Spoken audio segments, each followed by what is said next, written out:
Welcome one, welcome all, welcome to Recorded Neutral Territory, where the spoilers go all the way through 12 months. I'm Adam Russo, and with me, as always, is a forest person attending a masquerade ball while dressed as Chewbacca.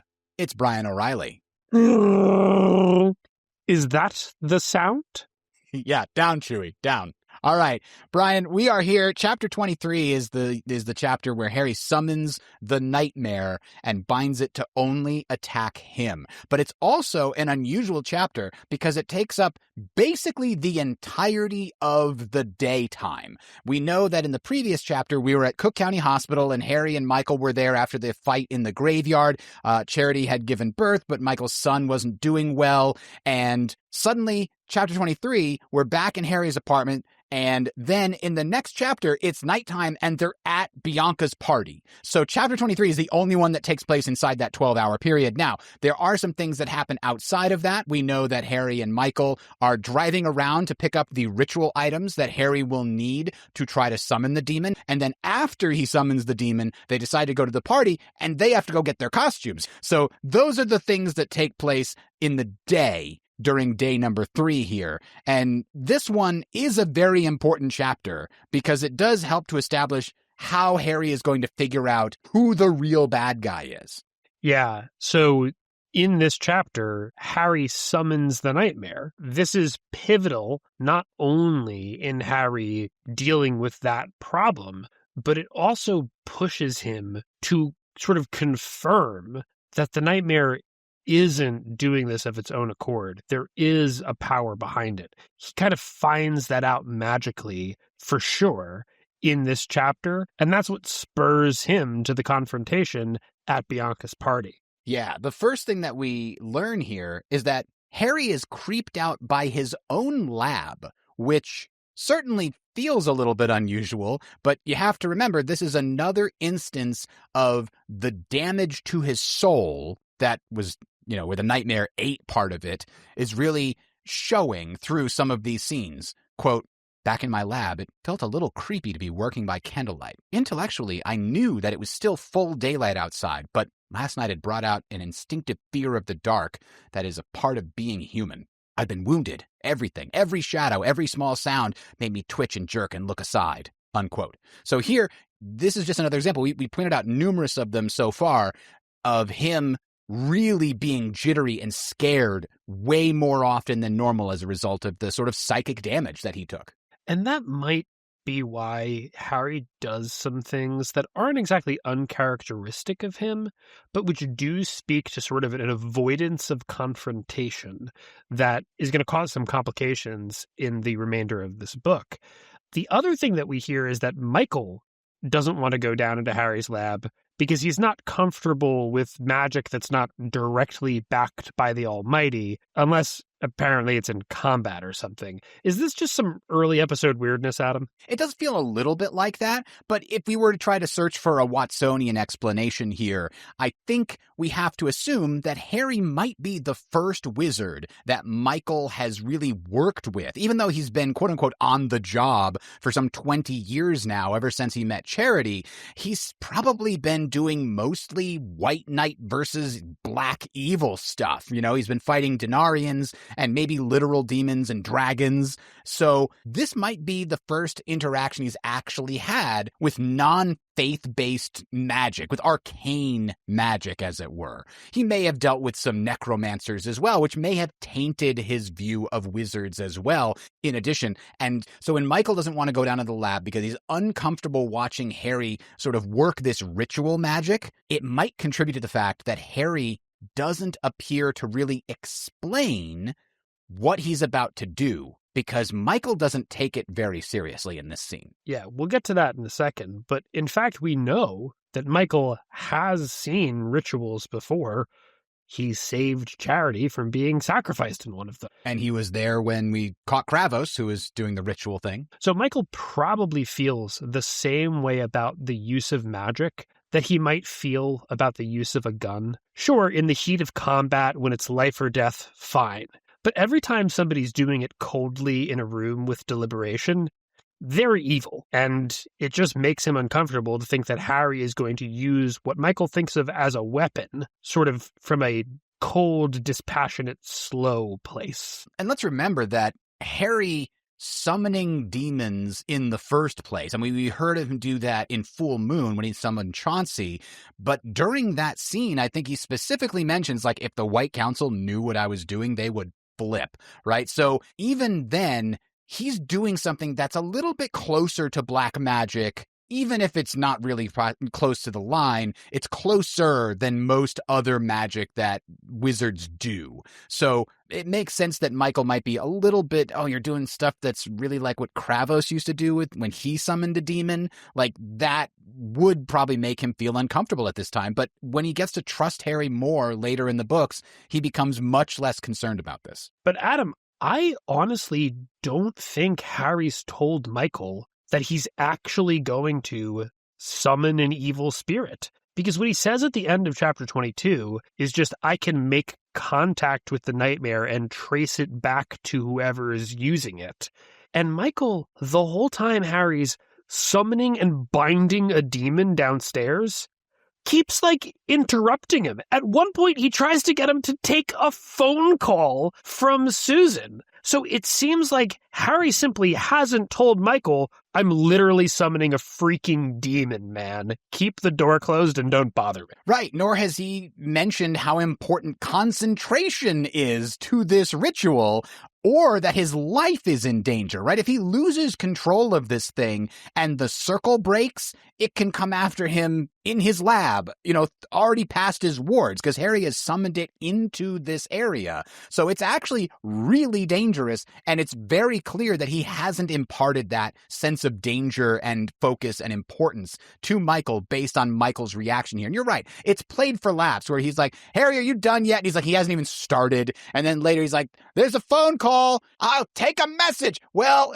she sounds really upset, Harry. I think you should talk to her, like giving her relationship advice. Like, your girlfriend's on the phone, and I think you should drop what you're doing and talk to her. And he's literally wrestling with the demon for his life. That is kind of a fun comedic moment, but it also tells us something about Michael's understanding of the situation. And I think that goes back to your earlier point, Adam, and to the fact that we're getting important characterization here.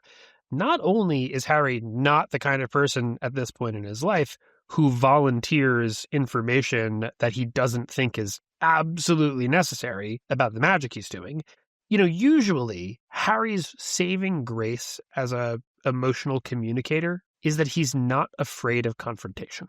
He will have an honest conversation with you because he's willing to, hear out what you have to say and say what he thinks is right. And he might, because he's missing a piece of himself, be shying away from those kind of tough conversations, like the one he'd have to have with Michael to convince him, yes, I have to summon a demon. Or, as we'll talk about later, one he'd have to have with Susan. Yeah, that is almost certainly correct. He's lost his confidence, and he's afraid of things a lot more. And that doesn't just mean the things that go bump in the night. As you say, it could mean the hard conversations that he doesn't want to have are also more scary to him at this point. Now, the next thing that happens in this scene is that he tries summoning the demon by its name that he found inside of Kravos's Book of Shadows, right? Azorthragal, Azorthragal, Azorthragal, Appare! And it doesn't work. Adam, do you see the black smoke in the room behind you? I think you should, just close the circle. Okay. Yeah. Well, Adam will be back in a moment. No, but Harry is expecting poof, demon's ghost, but he gets nothing. And what does that mean, right? He's calling a demon by its name. Whether he thought it was a ghost or not, that should work. Harry is strong enough. He's doing it right. He eventually does get the ghost that he's trying to summon.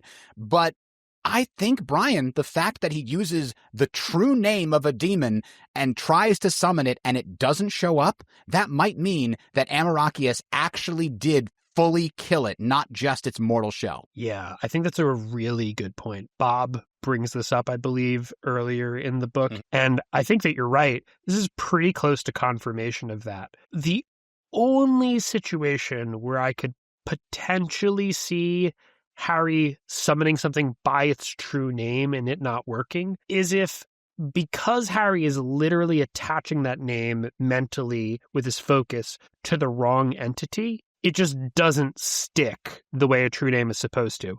And I suppose that's possible, but like, he summons Mother Winter using just some names that she sort of answers to.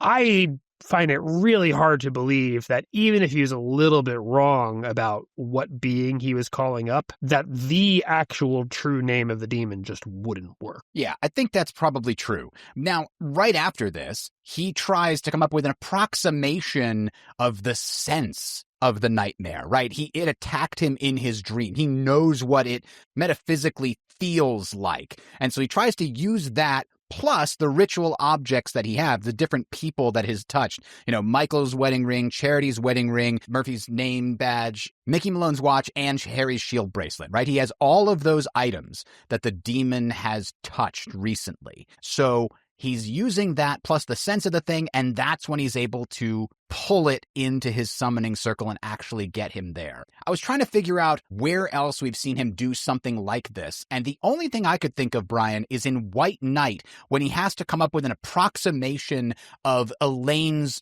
current true name. He knew her true name when they were kids, but he had to add a bunch of elements of years of weight, of knowledge, of etc. to that true name when he tried to make that mental link to her in White Knight. Do you think this is something like that, where he's coming up with an approximation of a true name by using the sense of the feeling of the thing? So I think that's really interesting because on the one hand, I think you're completely right. But on the other hand, I think there's a fundamental difference. So what he does with Elaine is he sort of works out a name by doing a true name plus stuff. And this works for a human because humans, mortals, have true names that can change. This wouldn't be necessary for a supernatural entity. But he doesn't have that base name for Kravos here. So fundamentally, even though it seems like he's doing the same thing, it's not name-based. And that makes it seem more to me like when he summons in Deadbeat the Earl King using the information encoded in Der Lee der Earl King. And I wonder if actually those processes are essentially similar. Like, the name is the perfect representation of the thing. And if you have that, you have it. But you could either summon something by having a name that's close to its name, like when he summons Mother Winter by saying Baba Yaga, or by having the feeling right, but the name not quite right, like what he does here, or presumably how he summons the Earl King, because he definitely does not have the Earl King's true name. That would be a big plot point if that's what the Lee der Earl King gave out. Yeah, I agree. That's probably closer to what's going on, but I feel like it could be related in how the magic is working. Now, the phone rings while he's in the middle of mentally wrestling with this nightmare. It turns out to be Susan. Harry says he'll call her back, right? He tells Michael to take a message, I'll call her back, but he forgets to do that before they head out to the party. We noted before, Harry took the time to call Murphy, and then he took the time to call Michael, but it was busy. And then he tried to call Michael again later, and it was also busy, the previous night. And he forgets to call Susan back. She's like not on his radar here. He's doing life and death stuff, and he'll deal with her later. That feels like a tragic moment of this particular chapter. Yeah, and does he forget to call her, or does he let himself forget to call her because he doesn't want to have the conversation he needs to have with her, which is, I'm about to do something dangerous, which is go to that party. It's way too dangerous. I might die, right? That's like the thing that he has to convince Susan of is, I have to go because if I don't go, I'm going to be killed. And if I do go, I might be killed anyway. So you definitely should not go. Right. And that's a really hard conversation to have with somebody. You have to convince them that your life's actually in danger and you're going to do something to put it in more imminent danger. I completely understand why that would seem daunting, but that's actually the kind of thing that Harry's not always terrible at later. So yes, he's bad at sharing information about the supernatural, but he's normally not bad about sharing information about how in trouble someone is, or just stuff like that. So I think it's a combination of a tragic flaw that Harry has at this point, which is that he doesn't give his allies enough information to actually understand the risks they're taking when they operate within his world, and the fact that he's been damaged by his enemies in a way that compromises his ability to do what he would normally do to protect people. But Harry isn't out of courage, because one thing he is able to do is to bind the nightmare to attack him and only him. But as he's doing it, he feels, when he's holding the nightmare there, keeping it still to tag it with this spell, that third party he suspected intruding to feed the nightmare enough power to break away. Adam, Mavra or Bianca? Yeah, it's an interesting question, but I think the fact that Harry goes all around the party trying to get a feel for all the various players, right? He tests Thomas. It's not Thomas. He tests Kelly or Kyle. It's not them. He tests Mr. Farrow. Definitely not him. And then he gets to Hamlet, which turns out to be Mavra, and he says to Michael, "That's our girl. I can feel the magic is the same." So that to me suggests that this is definitely Mavra intruding from the other side. Somehow she has been informed, notified, or just noticed somehow. Maybe she's got a weird web tied to Kravos, and when he gets pulled into where Harry is, she intervenes. And presumably that's because if Harry had more time with this, he might have been able to properly force the ghost, the nightmare, to answer his question. He tries to get him to answer it multiple times. Who brought you over? Who sent you? And if Mavra hadn't intervened and Harry had been able to ask that question a third time, thrice I say and done, you must now answer, he might have said, Mavra of the Black Court, and Harry would have been like, who's that? And then Michael would have had to say, oh, I know who that is. So that, I think, would have been an interesting twist here. But in this case, she does intervene. She does block him from getting to know. And then, as you say, he then does the best he can at that moment. Before Mavra breaks the link, he binds the ghost to only come after him. And in the process, the ghost is shrieking, "I will tear out thy heart." And Harry says back to him, "It's thine heart, and no, you won't." Now, I think I referred to this a couple of times. This is like direct proof that whatever this being is, the nightmare, it apparently is not a native archaic English speaker, because it doesn't know how to use the grammar properly. And that's what brings us back to, this is, Kravos putting on airs here. And the funny thing is, if he asks the question the third time, because this might just be the nightmare being dramatic, the answer might be Leonid Kravos. Oh, true. And that actually wouldn't help Harry at all. It's just Kravos is a little bit too stupid to realize, oh, I could just say Kravos and he'll be just as confused. So Kravos not batting 1,000 here in the deception category, but Harry is not able to pick up on it. But if Harry was right, and this was a demon's ghost, Adam, would that make a difference in how the story turns out? That's an interesting question. I kind of assumed that if this actually was Azorthragal's ghost, and that the true name that applied to the demon also applies to the ghost, right? If that logic holds true, then I think Harry would have had more control over the thing that he summoned. It would have been much harder for the thing to resist answering his questions, and it would have been much harder for Mavra to pull it back and away. There's all kinds of huge implications made by Harry and by other wizards about, if you have something's true name, it's game over, man. You have full control, more or less. So I think the fact that he would, in fact, have the real true name of this thing would make a difference in this scene. Yeah, and interestingly, I don't think we really know if you have a demon's true name. Can you, according to the laws of magic, just boss it around? Or is that suborning the will of another? Like, does that break a law? Because I know that they restrict sort of the ways in which, Morgan gets on Harry for if you're using the name to control Toot Toot in Stormfront. Yeah, well, remember in Stormfront, Harry specifically uses the Toad Demon's true name, but then doesn't bind Exactly. it, right? He breaks the binding between Victor and the Toad Demon, but he doesn't bind it to himself because that would be breaking the laws of magic, suborning the will of another creature or something to that effect. But if the demon's a ghost...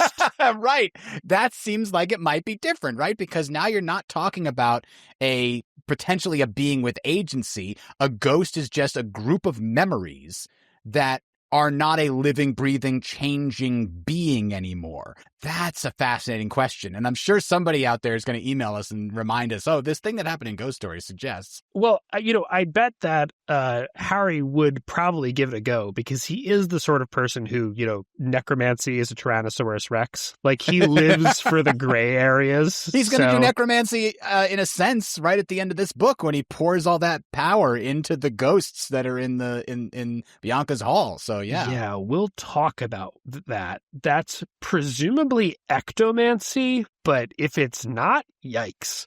There's another possibility, though, Adam. As we've been suggesting, Kravos is not doing an incredible job of disguising the fact that it's not a demon's ghost. It's some other thing, like, Kravos' ghost. If Harry actually figured that out here, would that change things? That's also an interesting question, and my guess is maybe, because I don't know that he has Kravos' true name necessarily, right? Not his true name from his own lips. Does the guy have a middle name? Did Harry ever hear him say his full name? Probably not. I would imagine that's not the case. So I don't know if he knew it was Kravos. I don't think it gives him that much of a bigger advantage than he already has by properly identifying the sense of the thing and getting it here. So because he doesn't have any additional leverage, I don't think he treats it any differently. Yes, I think if he knew that earlier in the book, it would make a big difference. But yes. At this moment, I mean, he's gonna know that the next time he confronts Kravos anyway, right?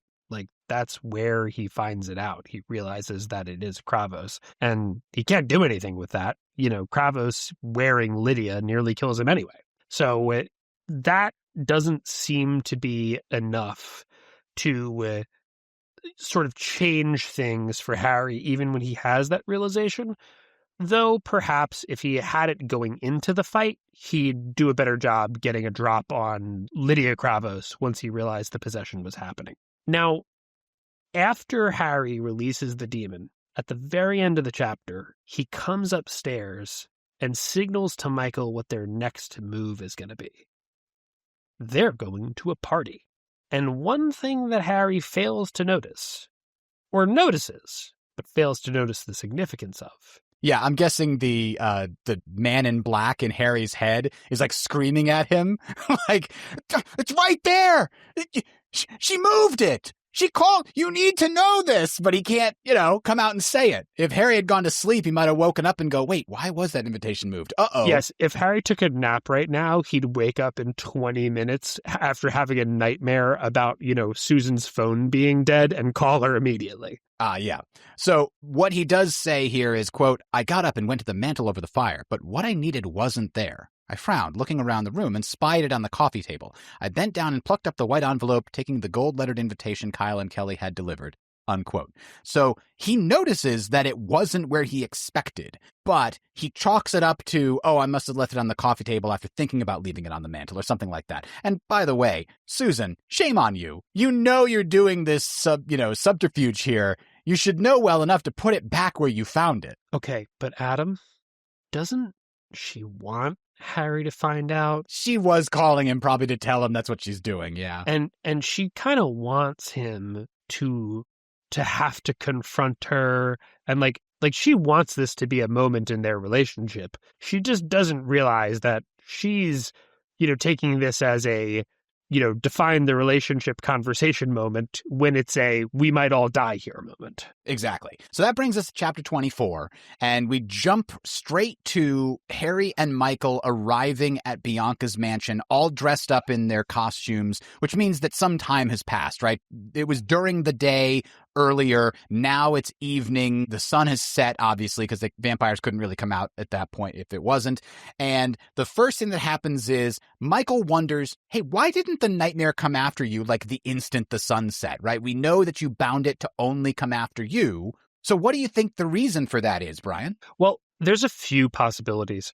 One might just be the Nightmare is under Mavra or Bianca's control. One thing that we should mention is while Harry does identify Mavra as the controller, if Mavra taught Bianca exactly what to do and it just all feels like necromancy to Harry, he might not be able to tell which one of them it is. But if one of them is controlling the Nightmare, well, they want him to make it to the party. So why would they sick the assassin on him? He's walking into the trap. Yeah, that's true. Although I don't know that Bianca knows that he's planning to attend, right? Even if she interrogated Kravos's ghost, Harry didn't make the decision to go to the party until after the ghost was gone. So it's difficult to say if that's what she thinks is going to happen, but I guess she's just banking on it. Well, she can always have him killed tomorrow if he Sure. doesn't show up at the party. So you might as well give him the chance to do the thing that you want him to do, which is get killed in public and start a war. Yeah, exactly. The interesting thing here is, Brian, I think we know where the ghost is at this point. Yeah, Adam, I think this is a brilliant revelation because I did not pick up on this at all, no matter how many times you've reread this. And I just think you're right here. Yeah, so we know later, the next time we see the Nightmare, it's possessing Lydia. This is after they have been at the party and Bianca springs her trap and Harry and goes crazy with the Pyro Fuego Pyro, and he and Michael and Leah flee with Lydia out of the thing, and Harry kind of falls down from A, the venom that he's taken, and then B, from the smoke inhalation. He wakes up in his apartment with Michael and Lydia, and then Thomas shows up with Amaracus. So if you remember all that, Lydia then kind of goes crazy and attacks Harry because the Nightmare has taken possession of her. But when did it do that? The first time we see Lydia, she's on that dais and she is basically drugged out, right? She's got glazed-eyed look. I think that the Nightmare was already possessing her. I think after the confrontation in Harry's basement where he almost got the information out of it, Mavra's pulled back the Nightmare and forced it to possess the girl. Then they drug her, probably with vampire venom, so that he can't do anything because the body is not responding. The body is controlled by the drugs. And so Kravos is in her body. Nothing can happen, and it can't interfere with their plans for the night for Harry. And I always just assumed that it doesn't possess Lydia until after this whole thing, she finally falls asleep. But why does it make so much more sense for the Nightmare to be possessing Lydia now? Well, there's two reasons. First, the vampires know they're not going to have to kill Lydia. If nothing else, Michael is going to try to interfere with them using Amaracus. And at that point, they're going to be able to turn it into a diplomatic incident. They don't actually need to kill the girl with the ghost in it with the holy sword. That might not work anyway, because at that point, does she still count as an innocent? We don't even know.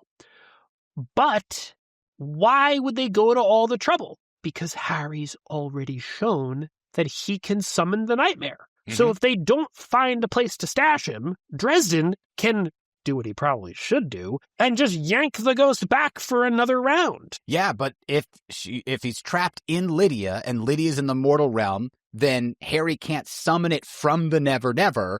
And that's, I think, the only time we've seen wizards summon spirits or demons or things from the Never Never is when they're already in the Never Never. You can't summon something that's already in the mortal world. That's the way that I kind of get the read of it. Right. Or at least you can't summon something that's in the mortal world and sort of already trapped in a different circle. That's, in fact, the reason why Harry summons the Earl King in Deadbeat. Exactly right. Yes. Now, Harry goes over the plane with Michael before they enter the party here, right? He reminds Michael multiple times, say, listen, don't break the truce. We're here under hospitality. They have to attack us first. We just don't attack them and we're safe. And Michael's like, listen, I won't stand by, Harry. I can't, and I don't think you can either. Wow, Brian, how prophetic is that? Because mere chapters later, Harry will indeed not stand by. Yeah. I mean, obviously, Michael is a good judge of character here, but also it's very funny that Harry is trying to persuade the lawful good paladin not to be lawful good. Right? But the reason why Harry doesn't think of that as a problem beforehand is because Harry might be chaotic good, but he's exactly the same kind of stubborn that would just get him into trouble. He can't even identify that, oh, this is a really good reason not to bring Michael until he's there, because it's also a reason not to bring Harry. Yeah, that's exactly right. It's why he was smart to refuse the invitation in the first place. And now that he's here, he's stuck realizing, like, this is going to be a lot harder to navigate these treacherous waters than he originally thought. And as they walk towards the entrance, Thomas and Justine pull up, and we meet Thomas for the first time. Now, Brian, I don't know if you have seen these threads on Reddit or the Paranet forums, but I've seen a lot of people say, you know, what character in your head looks different than the way they're described on the page? And a lot of people say, I just never imagine Thomas with black hair, right? For some reason, he's got white hair. And I've seen that quite a lot. And of course, he's Thomas Wraith, white court. He always shows up in a white limo or something like that. So there's a lot of white associated with him. But something I noticed the first time here, Brian, when we first get introduced to Thomas, the only reference to his hair is this, quote, "He was tall, pale as a statue. Sable hair fell in tousled curls to his shoulders," unquote. Now, I don't know if you're familiar with the color sable, Brian, but I was not. I had to look it up. And even after looking up that color, it appears to be often a brown or a reddish brown or a darkish brown, not a black. Yeah, so that's the color of the fur of the animal, the sable. However, and I think this is why this didn't confuse me, because I picked up these books after I'd spent way too long modding Crusader Kings 2. In heraldry, the color sable has referred to black since, like, Middle Low German was a thing, with a different spelling, S-A-B-E-L. So that sable has always meant black because it refers to this tincture in heraldry, which essentially I think has nothing to do with the animal, which is brown. So it's very confusing to refer to his hair as this sort of obscure term for black, because if you just Google sable, the tincture in heraldry is not the first Google result. And I wasn't even aware that it was a reference to a color. I knew that the sable was a creature that was prized for its fur, right? Like mink, if you're familiar with mink fur. But the sable is actually fairly unique in that the sable fur retains its smoothness in every direction in which you stroke it, whereas most fur, when you stroke it against the grain, doesn't feel as smooth and soft. And that's one of the reasons it was hunted nearly to extinction for its fur. And so when I read this, I wasn't aware of the color connection. I thought this was a reference to the texture of Thomas's hair being very fine and soft and sheen, right? That's what I thought it was trying to say about him. And that makes a lot of sense, because that would be why you could think it was white as opposed to just thinking it was brown. Yeah, exactly. So I just thought that was kind of interesting. We do obviously get more descriptions of him later, but if somebody's reading this for the first time and they get a picture of Thomas in their mind here, it's hard to change it later, even if you do recognize it later. And we get some other interesting characterization about Thomas right off the bat. So Harry asks Thomas shortly after meeting him why he's being so helpful, even though he's a vampire. And Harry's suspicious. And Thomas insists he's not a terribly good one, meaning he's not a terribly good vampire. That is kind of a fascinating statement, Adam. It really is, because it is both true and false depending upon how you look at it. If you're saying, okay, vampires are evil and he's not very good at being evil, so he's not a very good vampire. But at the same time, he is a vampire that's trying to be good, so he's also a good vampire. It's such a weird statement that can both be true and false depending upon how you look at the way that he's saying it. Right. For a vampire, he is terribly good. But there's a third way to interpret it, which is that if you look at him on sort of a broader scale, he's not terribly good. Yeah, he's good, but not terribly good. And that's why he does some things that are still a little messed up in the first couple books. Yes. So Thomas here is introduced as a character whose loyalty, morality, position is dubious, suspicious. We don't know what his deal is. And obviously we find out what's motivating him later. But I think it's also true that in this moment, Thomas isn't as nice of a guy as he will be even 3 years from now. Yeah, 100%. I think we're going to be talking about this on a future question for Bob. I think we talked about asking the question, hey, is Thomas a good person when we first meet him?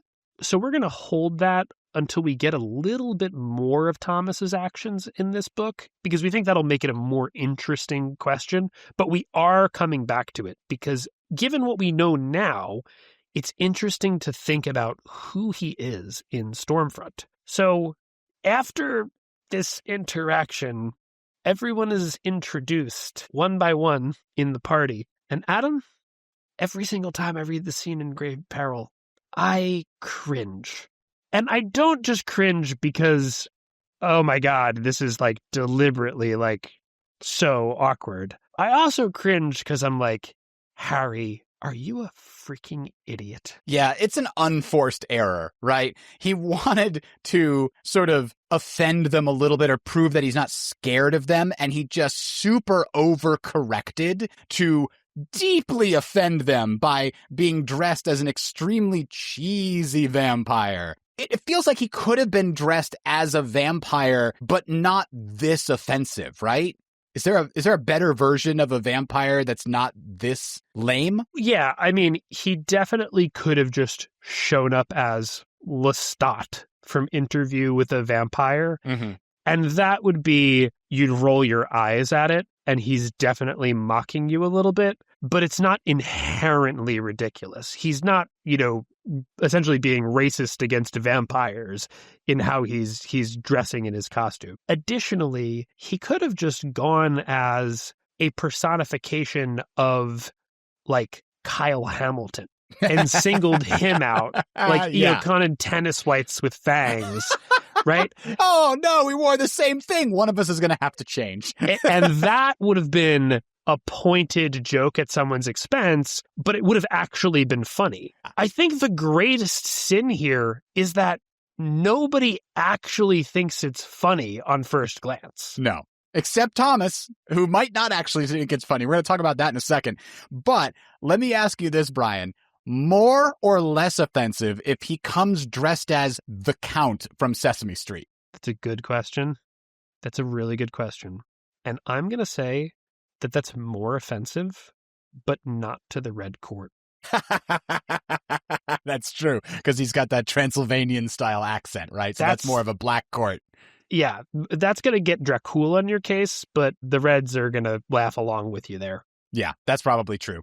So the last piece I want to talk about this here, Brian. Okay, so the Wizards, let's say they're having a masquerade ball and somebody from outside the wizard community is invited and they want to offend the Wizards as much as Harry is offending the Reds here.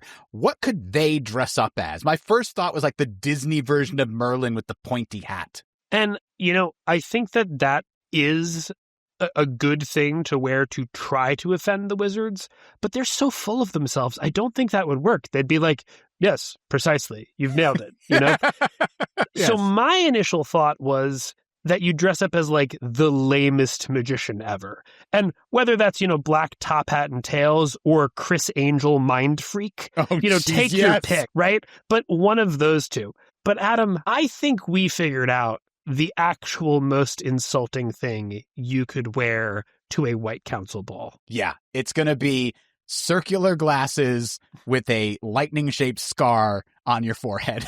Don't forget the magic wand. And the magic wand. Yeah. Definitely. Which means that I think actually if Harry really just wanted to be insulting, he should have dressed up as a Twilight character. That would have done it. Yeah, sparkly glitter all over his face. Yeah. That'll take us to chapter 25, where Thomas saves Harry's ass. Oh, yeah. By mocking Bianca's cold fury at Harry's stupid costume. He actually says, "I'll be sure to tell my father of this dizzying display of hospitality," in a way that just, the triple alliteration there, it just seems like he's really putting on a tone here to just make them out as being so gauche. Yes, and he's actually doing a really good job here, because we can guess at his actual intentions. He appears to be trying to save Harry's ass, right? Because he can feel the tension in the room, and Bianca's probably like a heartbeat away from telling people to just shoot him or something to that effect. And so he's like, I've got to do something, but I can't give away that I'm doing this to save Harry's life. So I have to make it look like I'm mocking them while reminding them of their obligations under the rules of hospitality. That's why he has to get that word in there and make it the last word that they hear. That reminding them, keep their tempers down, that actually works. And Harry does try to mollify them, but after the offense he has given, I don't think just saying, oh, well, it was a costume party, right? You can't blame me for wearing a costume. I'm showing up as something I'm not, right? It feels like a very lame excuse. Well, I don't think that's an excuse. I think he, at that point, is leaning into the fact that he's making fun of them, and he's just making it funny. Like, he's making it a dig, as opposed to just he's wearing a caricature of a vampire costume. Mm-hmm. It becomes less of a lame joke if you actually throw it in somebody's face. Now it's a dig. It's a diss track. A diss, exactly. But I don't think Thomas is quick thinking coming up with this. I think since Thomas saw the costume, he has been running through, what the fuck am I gonna do to get this idiot out of here with his head attached to his shoulders? Oh, actually, Bino in the chat points out that Twilight was not yet released when Grave Peril was written and released. So we don't necessarily have that as an option for Harry showing up to the party. But I do believe that by the time Grave Peril is released, Harry Potter's definitely out. I believe it was 1999 was the first Harry Potter absolutely. book. So that's definitely an option. Though I believe, and we were talking about this before the show, I believe there is no reference to Harry Potter anywhere in the entire series, which makes sense. I don't think Jim wants to hang a lampshade on the fact that he's also got a wizard named Harry that came out around the same time. So it's entirely possible there is no Harry Potter in the Dresdenverse canonically. Yeah, I mean, J.K. Rowling was silenced by the White Council before she could give away secrets of the wizarding world. That's... Yes, exactly. Or make them look bad. Right. Now, Harry is involved in this entire social dynamic that he really wasn't prepared for. And that means Jim is kind of able to slip past us that, I mean, we see them. There are two hooded figures hanging out with Bianca. And he just kind of lets that sit there. We never find out in this chapter who those people are. Are they vampires? Harry never interacts with them. They're just servants on the dais with Bianca. And Dresden doesn't really stop to ask himself, okay, if they're vampires, why are they in cloaks? And if they're not vampires, who are they? He's just already in too deep to really give it thought. Yeah, and they're never introduced. Their only role, as far as we can tell, is to do Bianca's bidding. But we know them, per word of Jim, as Cowell and Kumori. They're here in black cloaks. They're at this party. They're here for a reason, I'm sure. Brian, why are they here? What's their role at this party? So I thought that you came up with an interesting theory. Can I spoil it for the people, Adam? Go ahead, take it. That they're also here to learn some of the finer points of necromancy from Mavra. And that's why they're, serving at the party, because they're not calling the shots. That's not how I thought of it after I saw that word of Jim. My thought was they're literally being set up as the power behind the throne. They're actively hidden behind the throne. This is the sneaky vizier Jafar in Aladdin character, the man behind the curtain, the person whispering into Bianca's ear, the thing that has real power, that has truly masterminded the event with Mavra, who is also using Bianca.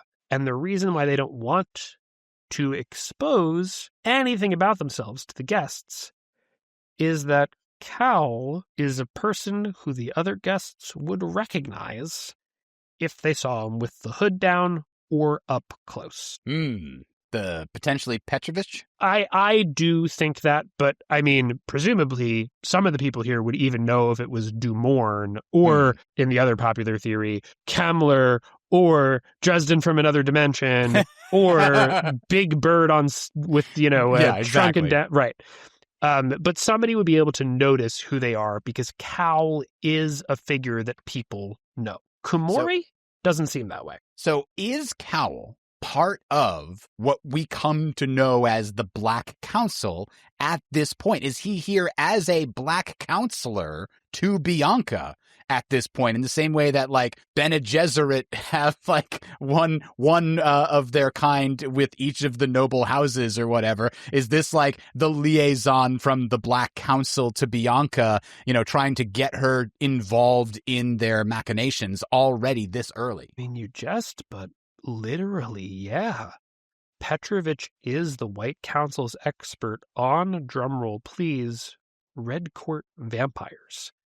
He is the one who knows them. So if it's him, there's a really good reason why he would be the point of contact for the circle with Bianca. But also, as we're going to talk about later, Morgana's athame is a weird thing for a vampire to have.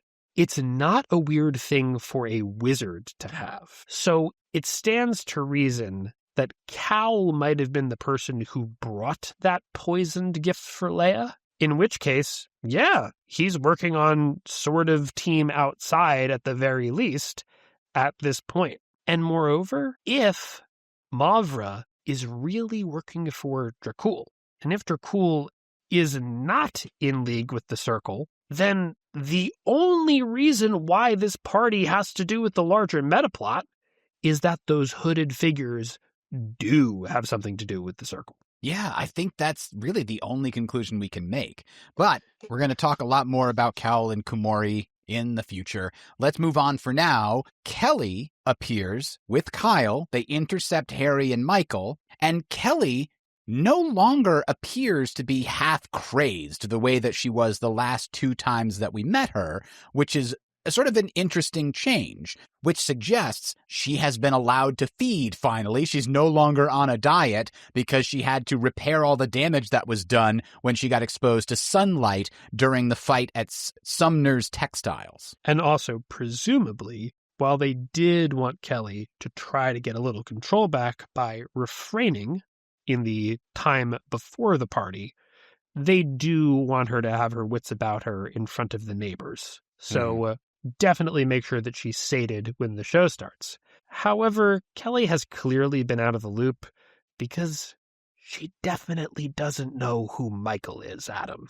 No, she says specifically, "For a moment, you almost had me thinking he might be a true Knight Templar," and then touches his arm and promptly bursts into flames, which is an amazing moment, Brian. I have to say, I did not quite expect it to be that grand and explosive. Like, I thought something would happen, but then when she bursts into sudden flame just from touching him, he doesn't have to do a Latin battle cry or anything. Yeah, I love this for a few reasons. Because, of course, when she's kind of mocking him by saying he might be a true Knight Templar, she's saying, you literally brought like a knife to a gunfight here, buddy. This person is out of time. They're a relic. But also, I thought this might be like a true crusader, a true Christian knight. Kelly probably thinks of it in those terms, whatever you think of the Templars. So the funny thing is, as Harry kind of suggests, he's kind of worse than just being, a crusader with true faith. This is the fist of God. As Harry says, yes. If you're going to use that terminology, you need dramatics here. But one thing that I do love is that Michael plays this off like it's somewhat embarrassing that he just caused a vampire to burst into flames. Yeah, sorry, I didn't mean to make a scene. And for all of his lack of sort of social graces and understanding how to, handle this room, he's definitely a fish out of water here. I wonder if in this moment he realizes that by playing this nonchalant, he's just become the scariest person to every Red Court vampire in the room. Right? They're about to square off later, and if they shoot him, that's one thing, but the fact that they can't touch him without bursting into flames is pretty problematic in a fight. Now, one of the other things you mentioned is that Harry refers to Michael as the fist of God, right? He says, quote, "Let that be a lesson to you. Hands off the fist of God," unquote. Now, I went back and looked. We do see him refer to Michael that way earlier in this book, in chapter 22, when they're in the hospital. Harry specifically says, "Oh, great. All I need now is a crisis of faith and a bad case of career doubt from the fist of God." Now, he's narrating that in his head to the reader, right? He's not saying that out loud. Here he says it out loud. Michael doesn't correct him, probably because they're surrounded by enemies, and having a debate about what his role is right now shouldn't be a top priority. But the next time that Harry says it out loud is in Death Masks during the interrogation of Cassius. And in that scene, specifically, Harry says, quote, "I stood up, angry enough that the chair fell over. Michael, if you turn the other cheek on this bastard, he'll tear it off your face. You're supposed to be the freaking fist of God." "No, I'm not," Michael said. "The purpose of the Knights is not destroy those who serve evil," unquote. The implication that he goes on to say is that their goal, their purpose is to save those souls from evil. So Michael does not envision himself as the fist of God. That's Harry's name for him, but it's a misappropriation. It's a misunderstanding of the Knight's purpose. Or it's a little bit of Harry sort of wishing that into being. Yeah. Because when he needs a fist of God, he does call Michael. And so far, the Almighty hasn't really left him hanging too bad. Because the last time you found Harry using that name is in Small Favor, when Michael carves a literal swath through the hobs in the train station in what is one of the top crowning moments of awesome for anyone in all of the books. Yes, and followed by Harry again narrating to the reader, "I don't call him the fist of God as a pet name, folks." Like, he's breaking the fourth wall and talking to you directly and saying, like, that's why I call him that, because sometimes he does perform that way, essentially. So the chapter ends here with things at the party tense and edgy, and Tom is revealing that the wine is poisoned and Harry's just inadvertently drugged himself. But nothing yet spilling over into open violence despite Harry's provocations. And we're going to find out really quickly that the vampires aren't deciding that today's not the day for a fight. They just didn't really expect things to potentially kick off so soon. Yeah, it definitely seems that way. We're going to definitely ask ourselves, like, what is Bianca's goal here?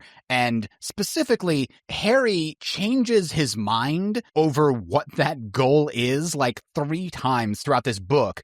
And I think he finally lands on what we're supposed to believe the true motivation is, and that is in the next set of chapters, I believe, that we're going to be looking at. So we're going to be talking about chapters. The next episode for Grave Peril is next week, April 3rd, where we're going to do chapters 26 and 27. That's where Harry meets Mr. Pharaoh, and also when Susan accepts Leah's bargain. And that's when we're going to talk about Fae bargains in general here, that we asked that question for Bob a couple of weeks ago. But if you want to have some input, you can send it to us, mac@rnt.fm.